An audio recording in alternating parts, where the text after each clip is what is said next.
Mas eu quero, nessa noite, externar. Vamos, durante essa mensagem, falar de 3 personagens, rapidamente. Essa palavra, ela vai tocar nos pais. Essa palavra, ela vai tocar nos filhos. E eu quero chamar muita atenção dos adolescentes, dos jovens, dos nossos líderes. Porque a vida é muito preciosa e ela foi nos dada com um propósito. Deus tem um propósito na minha e na sua vida. O texto que nós vamos, e um dos primeiros personagens, é o rei Ezequias. Se encontra em 2 Reis, capítulo 20. Eu quero ler com os irmãos. Quem pode só afastar aqui? Só afastar aqui um pouco. Eu vou ler o texto. Depois, está ótimo. Obrigado, Estevam. Diz assim a palavra do Senhor: naquele tempo Ezequias ficou doente, quase morreu. O profeta Isaías, filho de Amós, foi visitá-lo e lhe disse: assim diz o Senhor, ponha em ordem a sua casa, pois você vai morrer, não se recuperará. Imagina, irmãos, vai receber uma visita de um profeta e dizer: está doente, vai piorar e vai morrer. Verso 2. Ezequias virou o rosto para a parede e orou ao Senhor: lembra-te, Senhor, como tenho te servido com fidelidade e com devoção sincera. Tenho feito o que tu aprovas. E Ezequias chorou amargamente. Antes de Isaías deixar o pátio interior, intermediário, a palavra do Senhor veio a ele, dizendo: volte e diga a Ezequias, líder do meu povo, assim diz o Senhor, Deus de Davi, seu predecessor, ouvi sua oração e vi suas lágrimas. Eu o curarei. Daqui a 3 dias você subirá ao templo do Senhor. Acrescentarei 15 anos à sua vida e livrarei você e esta cidade das mãos do rei da Síria. Defenderei esta cidade por causa de mim mesmo e do meu servo Davi. Permita que eu ligar aqui, irmãos. Tá.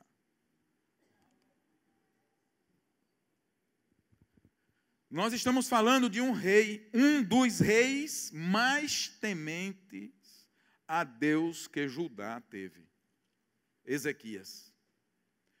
Eu aconselho que você conheça a história de Ezequias. 1 Reis, 2 Reis, capítulo 18, 19, 20, 21. E o tema dessa mensagem, baseado nesse texto aqui, eu vou pedir que coloque aí no telão, por favor. É esse, não sei se colocaram. Ponha em ordem a sua casa. Diga comigo: ponha em ordem a sua casa. Mas para que não fique um texto tão pesado, não é o tema, é o título, não tem, né? Muito bem, tem. Ponha em ordem a sua casa. Mas graças a Deus que tem um subtítulo: um Deus de oportunidades. Diga comigo: põe em ordem a sua casa. Porque Deus é um Deus da segunda chance. Me deu agora um tempo para eu fazer uma análise do que nós estamos vivendo no Brasil. E por quê? Porque Deus está dando uma oportunidade ao Brasil. Escrevi aqui, é um texto até longo, mas eu fui escrevendo ao longo desses dias. Acordamos na última segunda-feira, impactado pelo que vimos e ouvimos quando o nosso novo presidente eleito do Brasil diante da mídia nacional e internacional, colocou uma mão sobre a Bíblia e a outra sobre a Constituição, afirmando sua fidelidade tanto à palavra de Deus quanto às leis da Constituição. Em seguida, dirigiu uma oração de gratidão a Deus. Falo impactado, porque vemos claramente Deus dando uma grande oportunidade ao Brasil. E agora eu não peço licença. Em quem você votou não interessa. A palavra de Deus diz que você tem que orar e obedecer e se submeter às autoridades constituídas. Fosse Haddad ou fosse Bolsonaro, agora tinha que se submeter a qualquer um dos dois. E tem que se submeter. Nossa nação nasceu sobre a bandeira do cristianismo católico, tendo sido, nos últimos quase 200 anos, influenciado pela bandeira do cristianismo protestante. As igrejas presbiterianas do ramo protestante, batistas, congregacionais, foram as primeiras a chegarem no Brasil, trouxeram luz para esta nação, através do ensino sério das Escrituras, da palavra de Deus. Os valores do reino de Deus foram proclamados em todos os rincões desta nação, pelos incansáveis evangelistas anônimos, pessoas sem seminários, mas com chamado e fogo no coração. Proclamaram do interior ao sertão, às grandes cidades, do Iapoque ao Chuí, eles proclamaram que só Jesus Cristo salva. E só existe um único, vivo e verdadeiro Deus. Também pastores que ninguém nunca ouviu falar, levaram suas vidas, décadas de ministério na obscuridade, sem ninguém conhecê-los. E também esse evangelho se espalhou por esse Brasil afora, por crentes fiéis, jovens fiéis. Eles falaram desses valores do reino, que podíamos ver claramente esses valores. E aqui eu quero deixar bem claro, tanto do catolicismo romano quanto do protestantismo, esses valores eles eram vistos claramente desde a bênção que os filhos pediam aos pais ao deitar-se e ao levantar-se, as orações feitas ao redor da mesa antes das refeições, ao respeito às autoridades constituídas, aos professores na sala de aula, ao guarda de trânsito no meu tempo, que não tem mais. O guarda de trânsito ficava com o apitozinho dele lá, e a gente passava pequeno, é a maior autoridade do mundo, toda criança sonhava em ser um guarda de trânsito, porque ele era uma figura de autoridade. Nós vimos que os valores do reino traziam esse entendimento de honra, de submissão e de respeito ao próximo e às autoridades constituídas. Como eu disse, respeito aos professores na sala de aula, ao valor da palavra empenhada. Há pouco tempo atrás não se precisava de contrato. Saía na mercearia e só anotava. Primeiro mundo, Suíça. Pega a mercadoria e paga lá. Você chegava lá e não deixava nada, só anotava no caderninho. Sim, sim, não, não, foi aprendido. E se você não sabe, isso veio do cristianismo e da influência do cristianismo judaico. Não se precisava de contrato. Existia fidelidade na aliança de casamento, que, diga-se de passagem, casamento, há poucas décadas atrás, nesta nação, sempre foi, sempre será, entre um homem e uma mulher, porque o que passar disso é de procedência maligna. O casamento é monogâmico e heterossexual. O Brasil, apesar de ser uma nação laica, e deve ser uma nação laica, governo é governo, igreja é igreja, isto é, não ser uma teocracia, mas sempre teve em toda a sua história a Bíblia como norma de conduta moral. Seja no lar, seja na criação dos filhos, seja no ensino religioso nas escolas públicas e particulares. Sobre a Bíblia, as autoridades constituídas, eleitas e etc., punha a mão sobre ela direita e pronunciava juramento de fidelidade àquele ofício que ia assumir.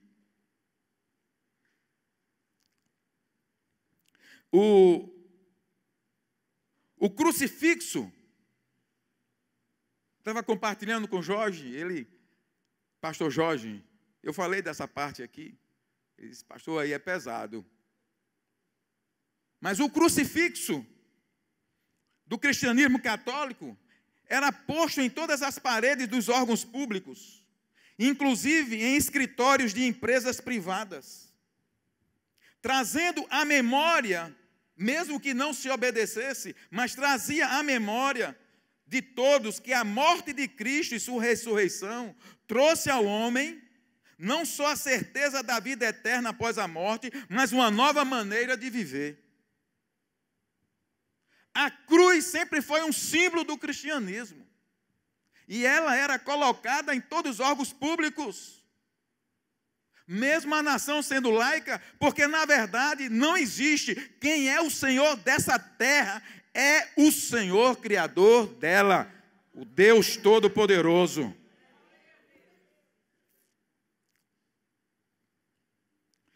Era um símbolo de reverência e de temor ao Criador, que deu seu Filho por amor ao mundo. Mas os nossos pais, os nossos líderes, as nossas autoridades desta nação, pouco a pouco se desviaram dos valores bíblicos. Não ouviram ou não quiseram ouvir as palavras de Deus dirigidas ao rei Ezequias. Põe em ordem a tua casa. E não puseram em ordem o Brasil. Pasmem, mas o crucifixo, símbolo do cristianismo, saiu das paredes para ser colocado nos orifícios de pessoas pervertidas. Quem assistiu pela mídia viu isso. Foi colocado no ânus dos pervertidos dessa nação, mas não é só isso. Debaixo da anuência das nossas autoridades. Você deve estar entendendo, eu estou mostrando como é que uma geração vai se decaindo. E por isso que eu estou chamando a atenção dos jovens, que você vai entender no fim da mensagem. Como esse tempo precisa de você, jovem. E a Bíblia e os seus ensinos foram banidos das nossas escolas. Mas não só das nossas escolas, mas das nossas casas também. O resultado disso é uma nação que se tornou permissiva. A permissividade, a imoralidade, a frouxidão na educação, no respeito, na desonra. Pouco a pouco, o Brasil foi absorvendo uma cultura anti-Deus. E o resultado que nós estamos vendo é uma educação frouxa, onde não mais se incentiva o estudo sério nas escolas, porque os alunos se tornaram superiores aos seus mestres. Até para dar uma nota baixa, o professor fica intimidado. Desrespeito na sala de aula. Porque tudo isso é um projeto de um socialismo ateísta que queria tomar essa nação, como tem tomado outras nações, banindo Deus primeiramente, porque se Deus estiver no centro da sua vida, você não abre mão dos valores da palavra dele. Mas a primeira coisa é começar a dizer que Deus não existe, que Deus não vale. mas não só das nossas escolas, mas das nossas casas também, o ensino da palavra. O resultado disso é uma nação que se tornou permissiva, imoral, frouxa. Paulo descreve o que está acontecendo em nossa nação em Romanos capítulo 1, verso 18. Preguei faz um mês sobre esse texto. Aliás, durante o ano, eu acho que eu cito aqui umas 5 vezes esse texto. Tendo conhecido Deus, não glorificaram como Deus, por isso Deus o entregou às suas paixões e às suas depravações. Trocaram a verdade de Deus pela mentira e adoraram a criatura em vez do Criador, que é bendito eternamente. Amém. O texto que nós lemos, Isaías se posta diante de uma autoridade, de um rei, e diz: põe em ordem a tua casa. O Brasil de hoje é o resultado de uma geração passada que não pôs sua casa em ordem.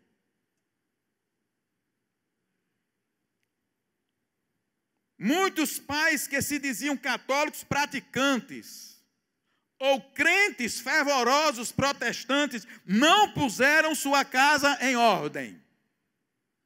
Existe para cada crente um outro crente que está no mundo perdido, na maioria filho dos crentes, porque não viram dentro de casa exemplo.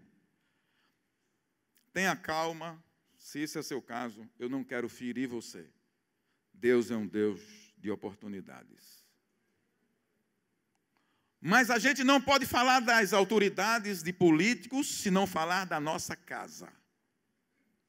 Aliás, a igreja precisa aprender a se... Essa palavra não tem recomportar, eu dizer, aprender a se comportar nesse novo tempo. Ela precisa verdadeiramente brilhar como luz. Quando Jesus disse, não se pode esconder uma cidade em cima de uma montanha à noite. Quando eu vinha de Campina Grande, nos tempos que eu viajava, à noite você via de longe a luminosidade de Sapé. Porque é assim que a igreja tem que se comportar.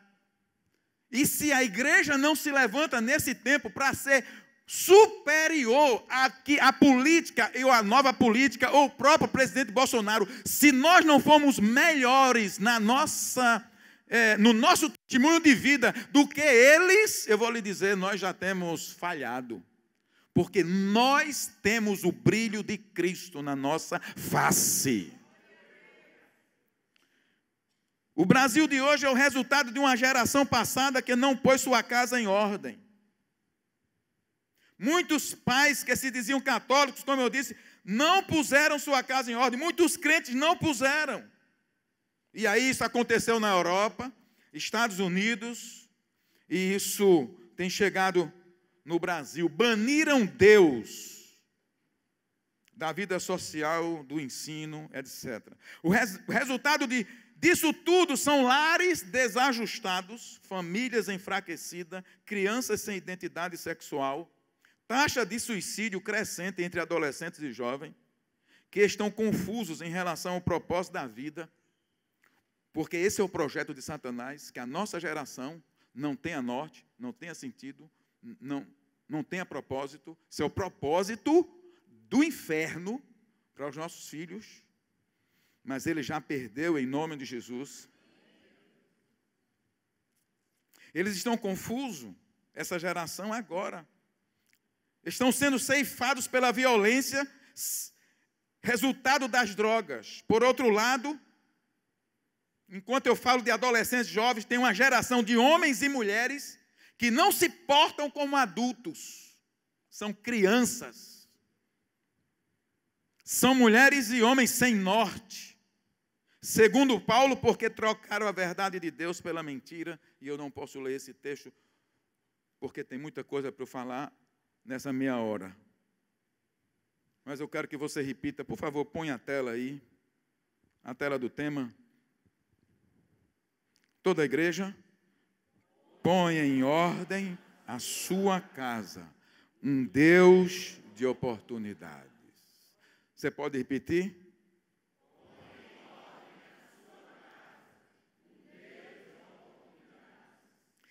Naquele tempo, Ezequias, verso 1, pode colocar lá. Eu vou repetir o texto para você, porque eu sei que o público é eclético.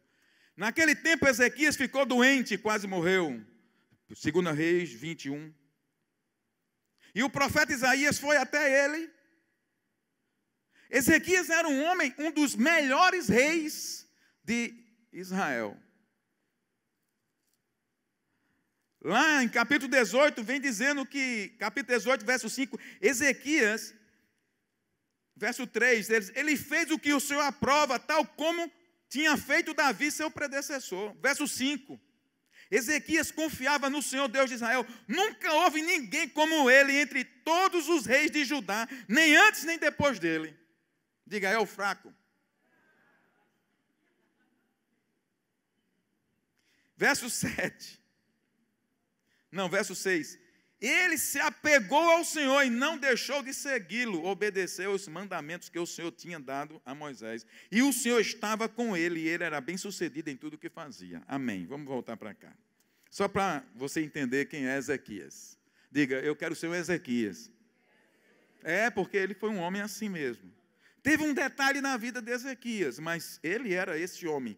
A vida de Ezequias é um exemplo como de uma geração para outra. E nós podemos ver que, sendo ele um exemplo, como nós podemos perguntar, de uma geração a outra, uma família pode se perder. Ezequias foi um dos reis mais tementes a Deus.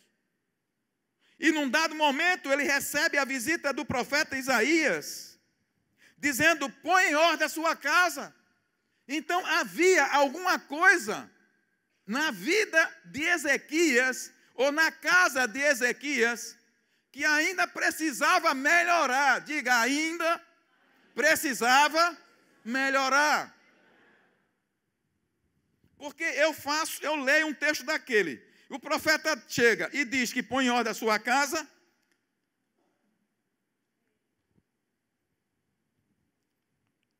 Deus nunca fala em vão.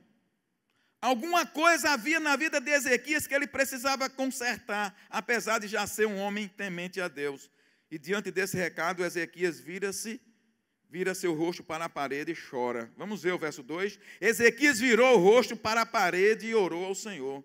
Lembra-te, Senhor, como tenho te servido com fidelidade. E eu acho isso aqui espetacular. Lindo, como é bom um homem que teme a Deus, que serve ao Senhor, tem essa intimidade de virar o rostinho para a parede, chorar e papai dizer, eu chego aqui, eu estou aqui. É porque isso aqui seria uma mensagem, né, irmão? Só isso aqui seria uma mensagem, né, irmã Lúcia? Mas não é a mensagem. E aí Deus é poderoso e misericordioso demais. Que Deus gracioso. Isaías deu a mensagem, já ia descendo no palácio, aí Deus disse, volta. Mas eu falei, Senhor, não tem nada a ver com você. Você é minha boca. Você só empresta a sua boca. E eu falo. Diga a ele que eu vou acrescentar 15 anos. E mais do que isso, eu vou livrá-lo das mãos do rei da Assíria, que era muito perverso. Ouvi sua oração. Aplicação. Precisamos entender que Deus é um Deus de uma nova oportunidade. Mas cada oportunidade que Ele nos dá tem um propósito. Diga, cada oportunidade tem um propósito. E Ele espera que entendamos isso. Deus não nos dá uma nova chance para desperdiçarmos. Amém? Então, se nessa noite Deus te trouxe aqui para te dar uma nova oportunidade, é porque tem propósito e você não vai desperdiçar essa oportunidade. Em nome de Jesus. Digo com convicção que Deus está dando uma nova oportunidade ao Brasil.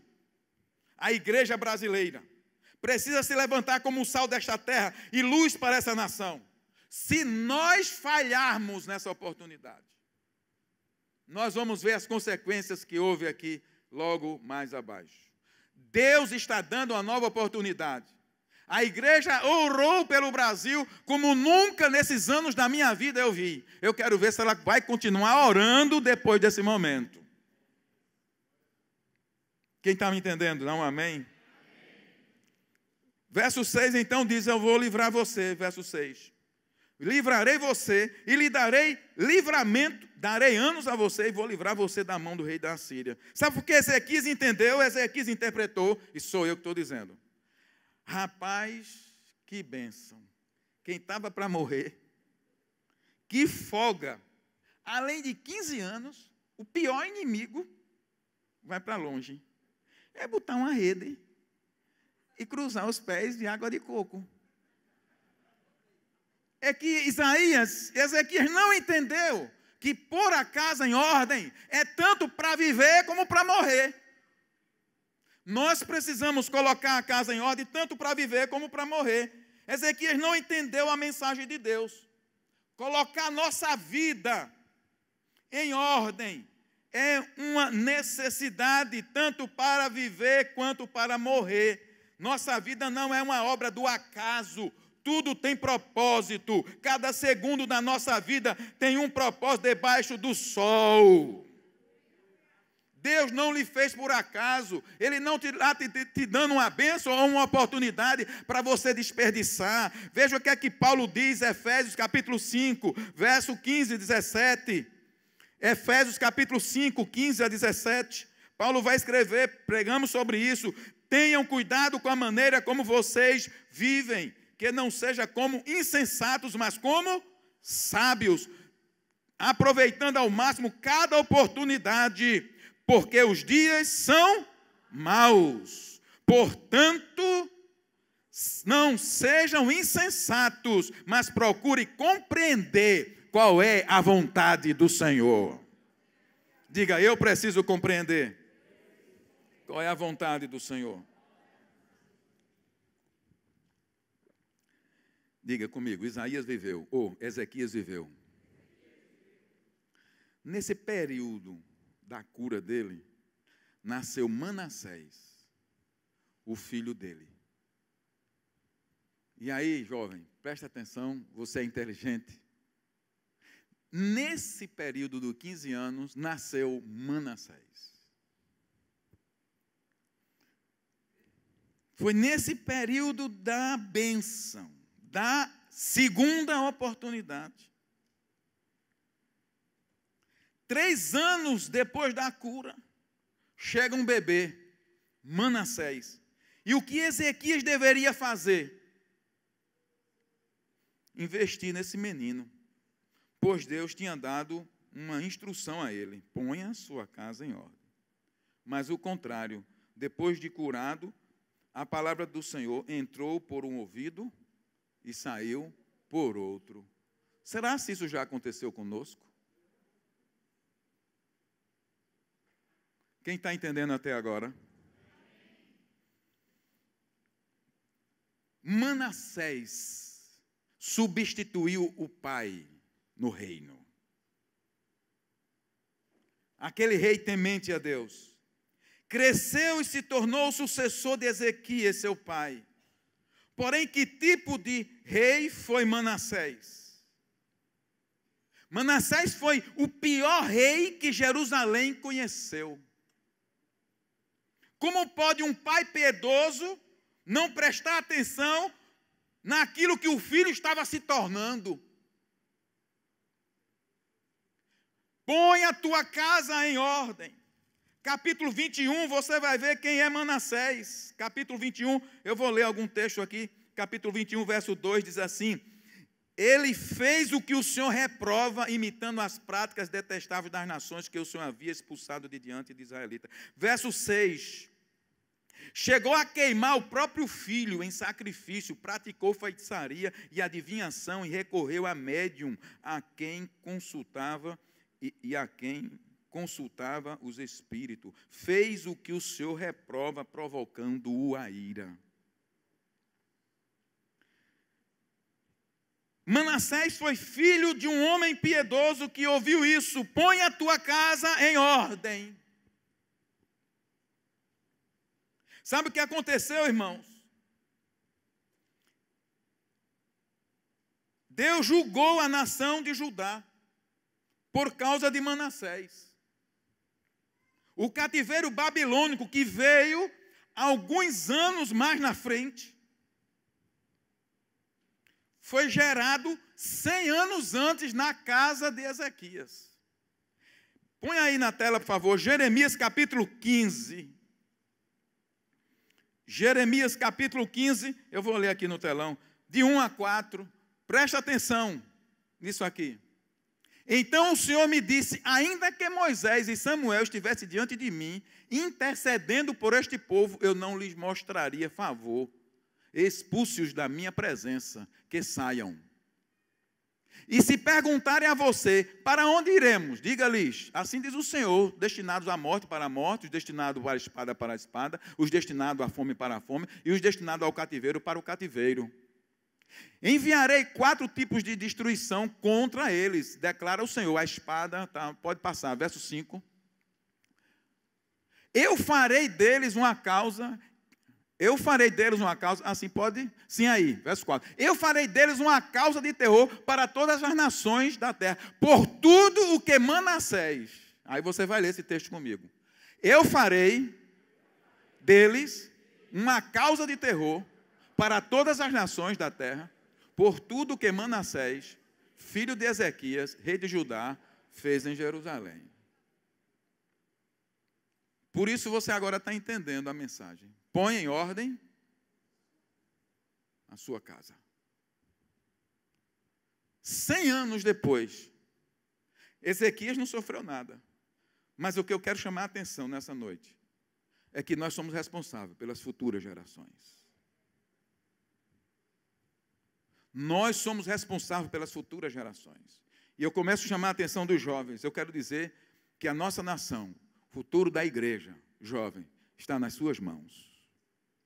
Vocês é que vão sustentar essa bandeira. Vocês não serão como Manassés, mas vocês serão como rei Asa, que eu vou falar daqui a pouco para vocês. Alguém já disse que Davi ganhou o mundo e perdeu sua família. Noé perdeu o mundo e salvou sua família. Mas o projeto de Deus é que ganhemos o mundo através da nossa família. E aqui vem sobre família. Irmãos, em nome de Jesus, presta atenção aos seus filhos. Pais, em nome de Jesus, a igreja tem se preocupado, parece que mais do que os próprios pais. Vocês, pais, não têm ideia, vocês não perguntam sobre o comportamento dos filhos aqui na escolinha, vocês não sabem, muitas vezes no louvor, os filhos estão correndo ao redor do templo e você está aqui.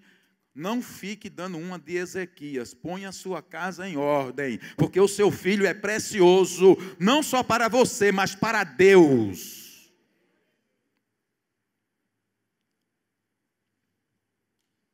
Deus não acrescentaria 15 anos a Ezequias sem propósito, pois tudo que Deus faz e diz é com propósito. Ezequias é que não discerniu nem obedeceu, mas uma oportunidade que Ele te dá, Ele está te dando, Ele tem propósito nisso, não é para você botar uma rede e se balançar. Deus quer te usar, Deus quer usar a bênção que Ele está te dando para promover o reino dEle aqui na terra. Se você entendeu, dá um amém. Começa a se mexer dessa cadeira e começa a perguntar a Deus o que Ele espera que você faça nessa vida, porque você não é um inútil, nem é um Manassés, você é um chamado de Deus para fazer a diferença no seu tempo.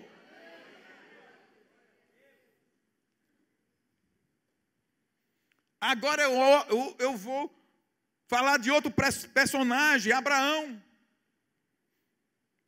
Abraão entendeu o chamado e cumpriu sua missão. Diga comigo, Abraão entendeu seu chamado e cumpriu sua missão. Foi um exemplo de obediência ao propósito de Deus para a sua vida.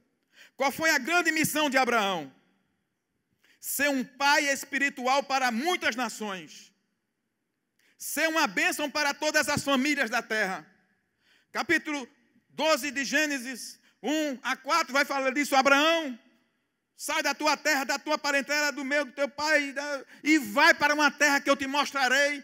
Sabe, eu te abençoarei. E eu vou mais uma vez dizer, irmãos, não pense que você é o bambambam, o centro do universo. Eu te abençoarei para você ser uma bênção, Abraão. Porque a partir de você, todas as famílias da terra serão abençoadas. Nessa versão fala todas as nações serão abençoadas, mas todas as famílias da terra serão abençoadas. Sabe o que diz Gênesis capítulo 18, verso 18? Gênesis 18, 18 e 19 diz assim, Gênesis 18, 18 diz assim, Abraão será o pai de uma nação grande e poderosa, e por meio dele, diga família comigo, todas as famílias da terra serão abençoadas. Diga, esse é o propósito de Deus. Ei, você tem filhos. Jovens, vocês têm filhos. Mulher solteira, você tem filho. Homem solteiro, você tem filho. Se não tiver biológico, tem filhos espirituais. E você é responsável pelas gerações. Por meio dele, todas as nações da terra serão abençoadas. Verso 19.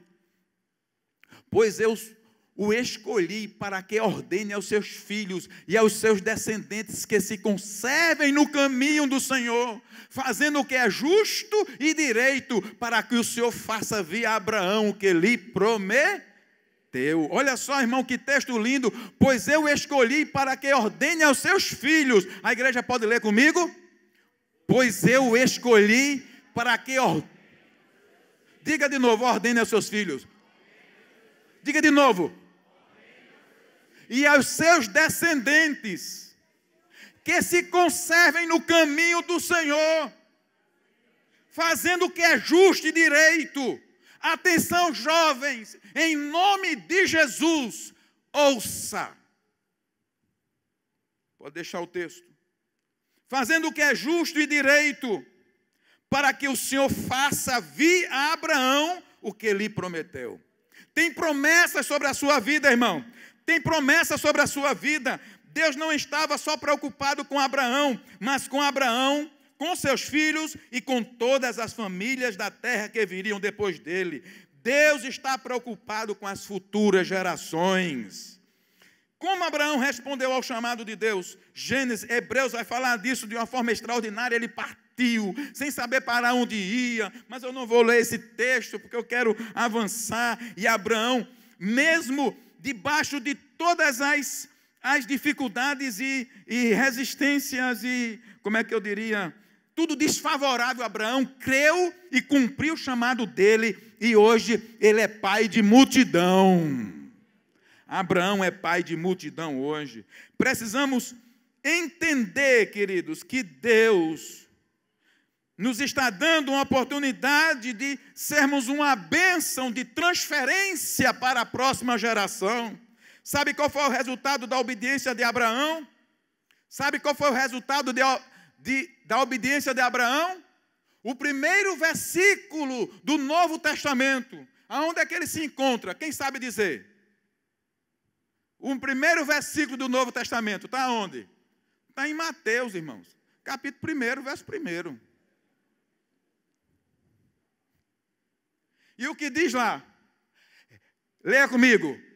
Registro da genealogia de Jesus Cristo, filho de Davi, filho de Abraão. Dê uma glória a Deus. A obediência de Abraão, por sua geração, veio Jesus Cristo. Aleluia, glória a Deus. Mas tem uma coisa boa para você. Quem aqui recebeu Jesus como Senhor e Salvador da sua vida? Então eu quero dizer que você é descendência de Abraão. Veja o que Gálatas diz, capítulo 3, Gálatas, capítulo 3, versos 6, 9, por favor, coloca aí, que eu não vou estar abrindo a Bíblia aqui para a gente, Gálatas, mas se for mais rápido eu abro. Gálatas, capítulo 6, verso 9, eu brinco com a mídia, viu, irmão? Diz assim, considere o exemplo de Abraão. Ele creu em Deus, e isso lhe foi creditado como justiça. Estejam certos, portanto, de que os que são da fé é que são filhos de Abraão. Dê um glória a Deus. Estejam certos, portanto, de que os que são da fé é que são filhos de Abraão. O próximo. Prevendo a Escritura que Deus justificaria os gentios pela fé, anunciou primeiramente as boas novas a Abraão. Por meio de você, todas as nações serão abençoadas. Glória a Deus, aleluia. Esse foi o verso 8, ainda tem o 9, coloca aí. Assim, todos juntos, Os que são da fé. Aleluia! Porque um homem foi fiel, eu sou abençoado hoje. Diga. Porque um homem foi fiel, eu sou abençoado hoje. Deixa o verso 9 aí, toda a igreja repetindo bem forte agora. Assim, os que são da fé são abençoados com Abraão, homem de fé. E veja o verso 29, coloca o verso 29 desse mesmo capítulo. E se vocês são de Cristo, são descendência de Abraão e herdeiros segundo a promessa. Põe em ordem a tua casa, porque eu quero abençoar a tua geração.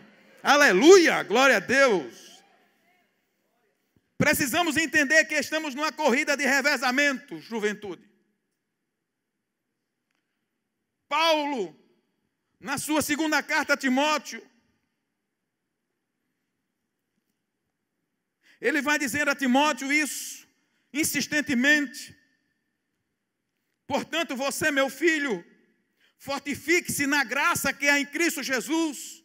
E eu vou dizer isso voltado exatamente para os nossos adolescentes, para os nossos jovens, para os nossos líderes também, para toda a igreja, mas especialmente a juventude. Portanto, vocês, meus filhos,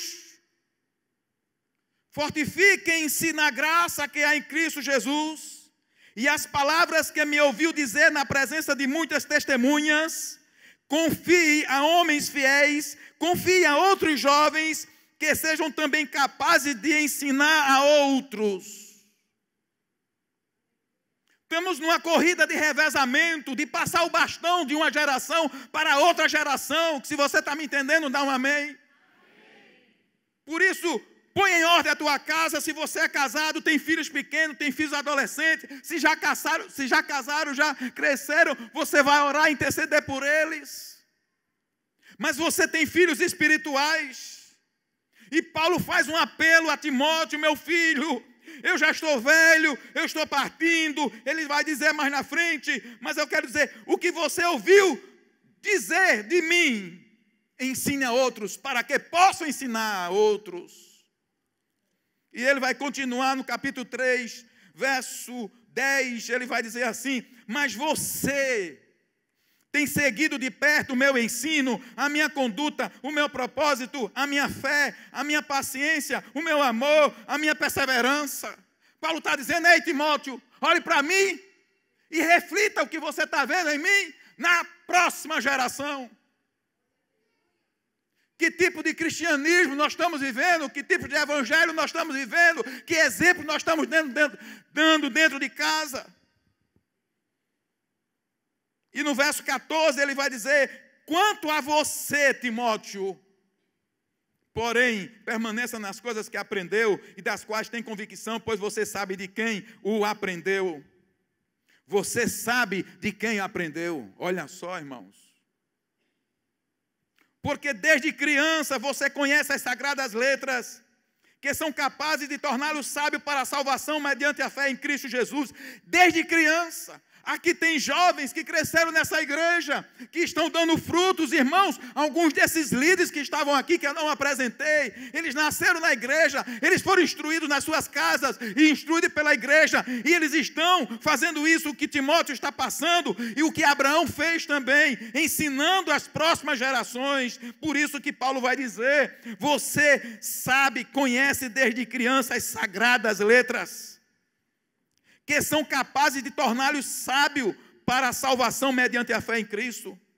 Porque toda a Escritura é inspirada por Deus e útil para o ensino, para a repreensão, para a correção e para a instrução na justiça, para que o homem de Deus, para que o jovem, para que a mulher de Deus, para que o adolescente de Deus, para a criança de Deus seja apto e plenamente preparado para toda boa obra.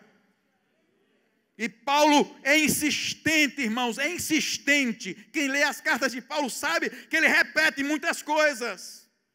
Capítulo 4, ele começa a dizer, na presença de Deus e de Cristo Jesus, que há de julgar os vivos e os mortos por sua manifestação e por seu reino, eu o exorto solenemente. Pregue a palavra.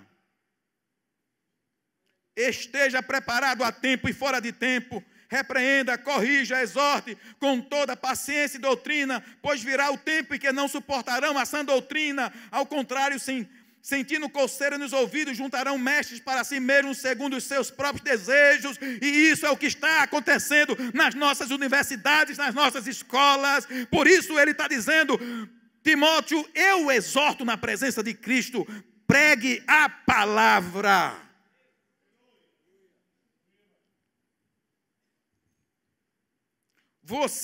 Eles se recusarão a dar ouvidos à verdade, voltando-os para mitos. Verso 5, você, porém, seja moderado em tudo, suporte os sofrimentos, faça a obra de um evangelista, cumpra plenamente o seu ministério. Não é para um pastor ordenado, aqui é para todo crente. Cumpra a obra de um evangelista, porque você foi chamado para ser um evangelista. Pai, mãe, vocês têm um ministério. Jovens, vocês têm um ministério. Igreja, você tem um ministério. Se nós falharmos em passar o bastão, em preparar a próxima geração, seja como pais, seja como líderes espirituais, irmãos em Cristo, as trevas cobrirão a terra e não haverá esperança para gerações futuras. Se nós não entendermos esse tempo, a oportunidade que Deus nos está nos dando para encher esse Brasil da palavra de Deus e do Evangelho, se nós falharmos aonde nós trabalhamos, se nós não dermos exemplo lá onde nós estudamos, nós estamos desperdiçando a oportunidade que Deus está nos dando. É tempo de semear a palavra. É tempo de passar o bastão à próxima geração. A primeira geração que saiu do Egito, por causa da incredulidade, da desobediência, morreu no deserto. A segunda geração, sob a liderança de Josué, foi uma geração fiel e entrou na terra de Canaã. Mas a terceira geração já não conhecia mais a Deus. Então não brinque, irmãos. Ezequias, põe tua casa em ordem. É só folga. E o cativeiro da Babilônia foi gerado dentro da casa de Ezequias. Põe em ordem a tua casa. Eu poderia ler o livro de Deuteronômio, capítulo 6, tantas vezes lido aqui, mas eu quero avançar. Eu quero dizer que nós precisamos entender que precisamos ensinar as nossas gerações dentro das nossas casas, como pais, como pastores, como os líderes. Precisamos ser atalaias nesse tempo. É necessário trazer a palavra de Deus, encher a nossa mente, como diz Deuteronômio, ensina a palavra de Deus sentado em tua casa, ao deitar, ao se levantar, quando você, nos batentes, nas portas, põe a palavra de Deus, encucarás no teu filho a palavra de Deus. Essa geração precisa conhecer que existe um único, vivo e verdadeiro Deus que deixou a sua palavra revelada, especial, através da Escritura Sagrada. Os nossos lares têm que ser esse ambiente. Sabe o que diz o versículo, Salmo 44, 1? A mídia vai me ajudar aí, porque eu não vou poder abrir aqui. 44, 1 diz assim: com os nossos próprios ouvidos ouvimos, ó Deus. Os nossos antepassados nos contaram os feitos que realizaste no tempo deles, nos dias da antiguidade. Sabe que coisa linda? Pode deixar aí. Com os nossos próprios ouvidos ouvimos, os filhos estavam dizendo. Os nossos antepassados nos contaram os feitos que realizaste no tempo deles, nos dias da antiguidade. Irmãos, eu já falei para a igreja, eu dou graças a Deus que os meus 2 filhos cresceram, já são adultos, são responsáveis por suas vidas, estão aqui, estão me ouvindo. Sabe como foi que eu ensinei a palavra de Deus a ele? Colocando esse texto em prática. Eu deitava na rede, botava os meninos e contava as minhas histórias. E dizia, olha, naquele tempo, pai estava assim, e aí Deus chegou com provisão. E eles enchiam os olhos de lágrimas, choravam. Painho, conte de novo aquela história. Olha, Painho estava assim, bem jovem, e adoeceu de uma doença mortal. Fui desenganado pelos médicos aos 19 anos. Mas a igreja orou, e orou muito. E eu não tinha mais esperança. E de repente, Deus veio com a cura. Deus, naquele tempo, olhou para Painho, e Painho está aqui contando a história. Teve um tempo que a gente estava assim, não tinha como fazer feira, e de repente chegou alguém e trouxe uma feira para a gente. Eu disse isso aí, e Deus estava fazendo isso, e era Deus. Os nossos pais nos contaram os feitos do Senhor, e eles se apaixonaram por Deus, e nós precisamos fazer isso com a futura geração. E eu tinha que repetir histórias e mais histórias e contar novas histórias. Queridos, valorize isso, ensine os seus filhos. Sabe o que diz o Salmo 78, verso 3, verso 8? Salmo 78. É o verso 3, até o verso 8. O que ouvimos e aprendemos, o que nossos pais nos contaram. Olha que coisa linda. Não os esconderemos dos nossos filhos. Contaremos à próxima geração os louváveis feitos do Senhor, o seu poder e as maravilhas que Ele fez. Ele decretou estatutos para Jacó, e em Israel estabeleceu a lei, e ordenou aos nossos antepassados que a ensinasse aos seus filhos. Quem está entendendo, dá um amém. Em nome de Jesus, não deixe eu suar de graça aqui, mas ponha sua casa em ordem. Porque nessa noite eu estou fazendo a minha parte. Porque eu nasci, eu fui criança, eu me criei na igreja. E eu vou dizer para encaixar com o testemunho. Foi uma mulher analfabeta que me fez me apaixonar por Jesus. Ela cumpriu o chamado dela, a minha mãe. Ela cumpriu o chamado dela. Ela inculcou na minha mente e no meu coração os estatutos do Senhor. E hoje, nessa idade, eu estou proclamando essa palavra. Porque alguém cumpriu isso. Cumpriu isso. O verso 9 pode dizer, a consequência é que, de modo que a geração seguinte a conhecesse, que coisa linda, e também os filhos que ainda nasceriam, e eles, por sua vez, contassem aos seus próprios filhos. Irmãos, que texto lindo é esse? Você pode recitar comigo bem forte esse texto?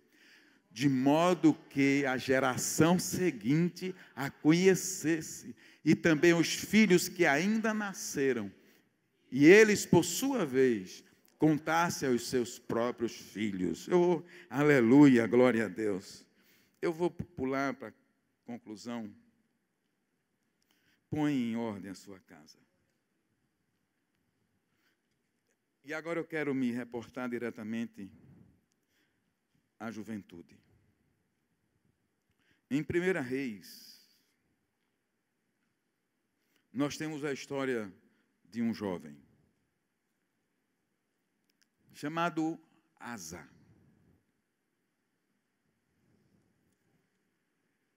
Primeira Reis, capítulo 15, nós temos a história de um rei chamado Asa. Capítulo 15, não precisa colocar agora, por favor. Asa é filho de Abias. Mas só que Abias foi um rei iníquo. Foi um rei que não fez o que o Senhor esperava. Ele fez tudo quanto o seu predecessor Davi, ele fez tudo o contrário. Foi um rei reprovado diante de Deus.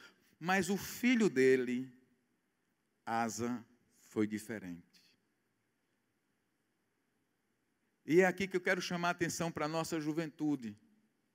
Talvez esse Brasil que vocês não conhecem ele só de livro, não seja um bom pai, não tenha sido um bom exemplo. Mas sabe o que tem no versículo 4 sobre a descendência de Abias, falando sobre o futuro rei Asa, verso 4, 15 e 4 diz: no entanto, por amor de Davi, o Senhor, o seu Deus, concedeu-lhe uma lâmpada em Jerusalém, dando-lhes um filho como sucessor e fortalecendo Jerusalém. Diga comigo, repita aí, concedendo-lhe uma lâmpada, diga, em Jerusalém. Irmãos, esse texto, quando eu li, meu coração, bum, bum. Deus ama as nações. Deus ama os povos. E ele diz assim: no entanto, por amor a Davi, tendo Abias cometido muita iniquidade, o Senhor, seu Deus, concedeu-lhe uma lâmpada em Jerusalém. Está chamando de Asa, do filho de Abias, que iria nascer uma lâmpada. Eu quero que todos os adolescentes e jovens estendam a mão para cima para eu ver aí. Faça assim. Você é uma lâmpada nessa geração. Vocês são a lâmpada. Quando eu li esse texto essa semana, eu não me contive. Deus disse: diga a eles, eles são a lâmpada desse torrão de terra. E não só no Brasil, mas as nações. Sabe o que diz o verso 11? Asa assume, o pai morre, Asa cresce, assume. Verso 11 diz assim: Asa fez o que o Senhor aprova, tal como Davi, seu predecessor. Está aí? Tá. Verso 14.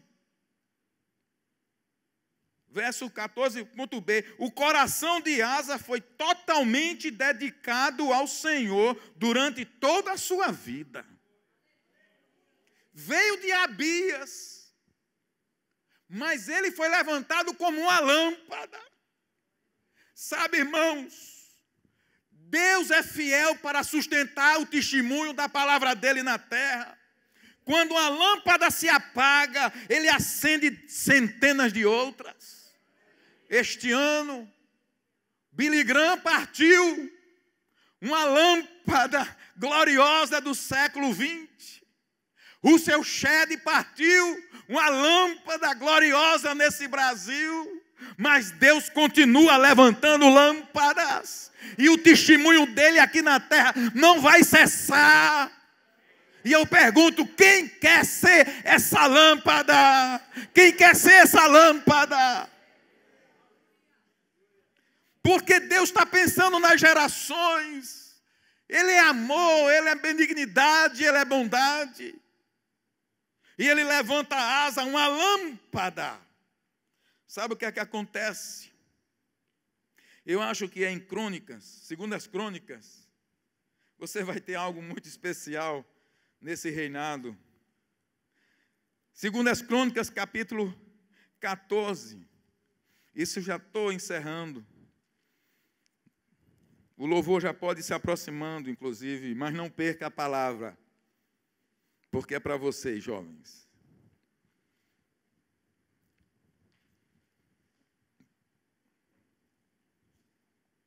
Segundo as Crônicas, capítulo 14.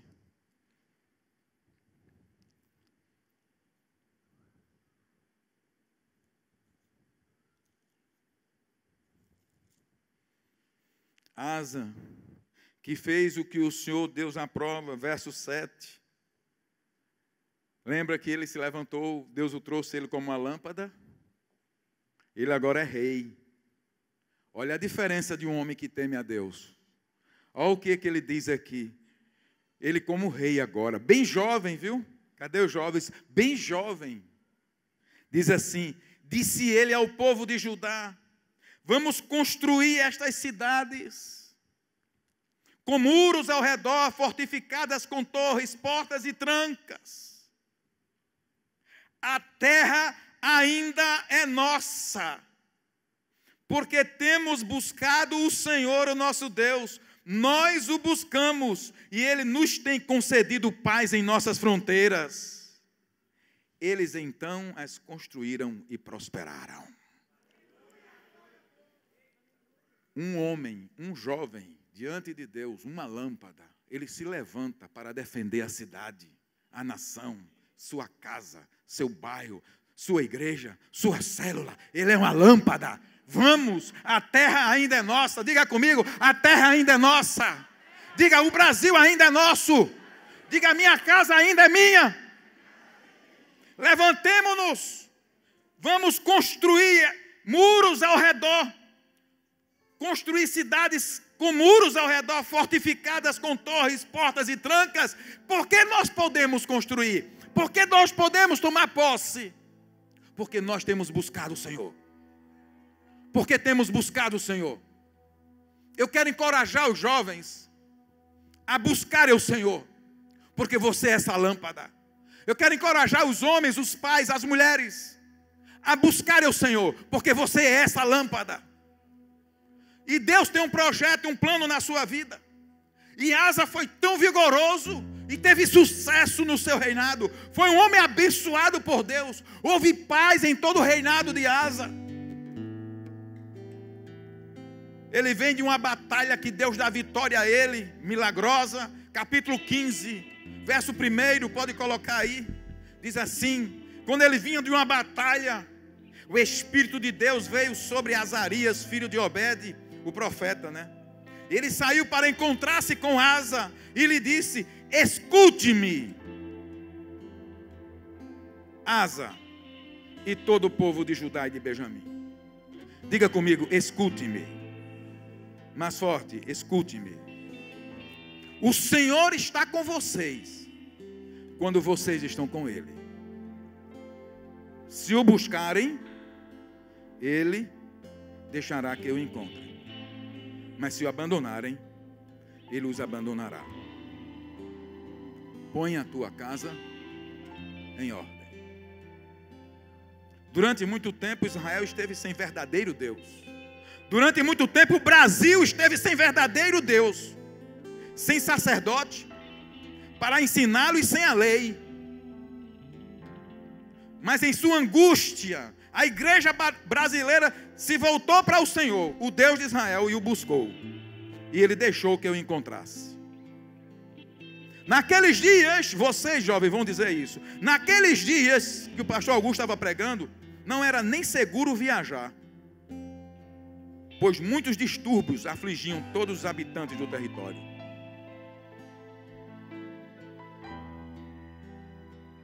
Nações e cidades se destruíam umas às outras, pois Deus as estava afligindo com toda espécie de desgraças.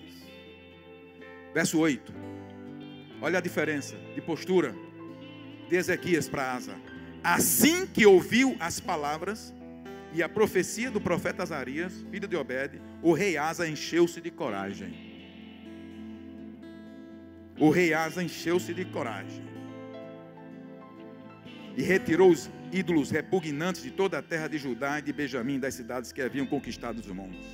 Restaurou o altar, fez uma assembleia solene, chamou todo mundo, convocou toda a nação. Diz assim: ou vai servir o Senhor ou vai morrer, porque nessa terra só o Senhor é Deus. Você pode ficar em pé? Verso 12. Ele fez uma assembleia solene, pode colocar o verso 12. Fizeram um acordo de todo o coração e de toda a alma com toda a nação.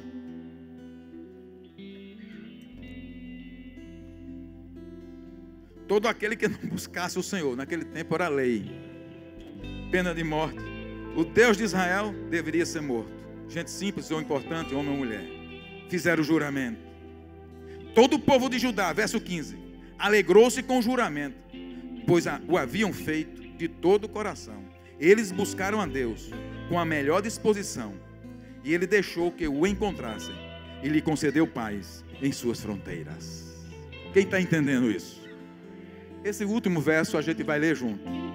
Toda a igreja, todo o povo de Judá alegrou-se com o juramento, pois o haviam feito de todo o coração. Eles buscaram a Deus com a melhor disposição. Ele deixou que o encontrassem e lhes concedeu paz em suas fronteiras. Aleluia! Aleluia! Deus só quer um coração disposto. Deus está dizendo que essa igreja está cheia de lâmpadas. Eu estou levantando uma lâmpada em Cabedelo. Você é uma lâmpada na sua casa. Você é uma lâmpada na sua cidade. Você é uma lâmpada no Brasil. Você é uma lâmpada na sua célula. Diga: eu sou uma lâmpada. Eu sou uma lâmpada. Eu vou brilhar. Eu vou brilhar. Aleluia. Adore ao Senhor. Adore ao Senhor.